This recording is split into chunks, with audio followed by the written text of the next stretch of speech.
Quand je sors avec mon afro, je me sens moi-même. Et c'est tout ce qui compte. Karine veut transmettre cette confiance en soi au plus grand nombre.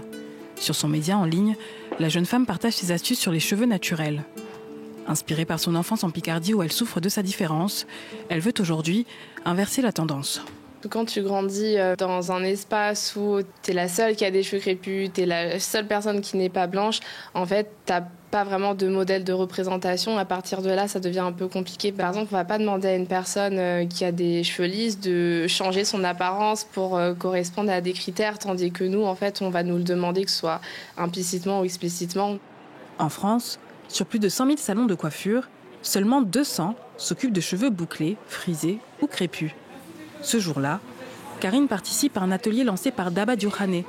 Cette entrepreneuse propose des formations pour coiffeuses non initiées aux cheveux afro. La problématique aujourd'hui des salons afro, c'est qu'ils proposent principalement des tresses, des tissages ou des perruques, des extensions qui sont un vrai savoir-faire, mais qui parfois ne correspondent pas à ce que les clientes souhaitent aujourd'hui, c'est-à-dire s'occuper de leurs cheveux au naturel. Pour l'une des formatrices, éduquer les coiffeuses aux cheveux crépus aide à déconstruire les idées reçues. Lorsqu'elles manipulent le cheveu, elles se rendent compte que finalement tout ce qu'elles avaient imaginé, c'est complètement différent.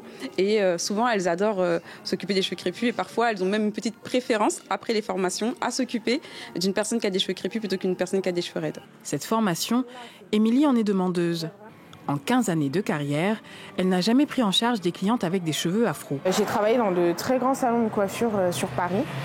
Malheureusement, même que ce soit à l'école ou en salon, je n'avais pas la formation pour la coupe des cheveux texturés, des cheveux crépus. Et je me suis sentie frustrée plusieurs fois de refuser ces clientes-là. Rachel Kwarteng est réalisatrice de la série documentaire Cheveux afro. Pendant plusieurs années, elle essaie de comprendre l'origine des discriminations liées aux cheveux crépus. Pour elle, ce manque de professionnels est un reflet de la société.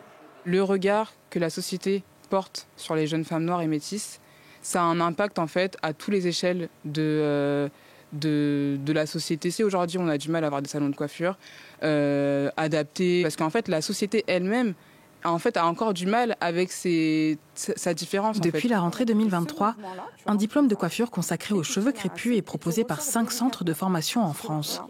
Une avancée pour ces femmes pour qui le cheveu reste un enjeu identitaire de grande importance.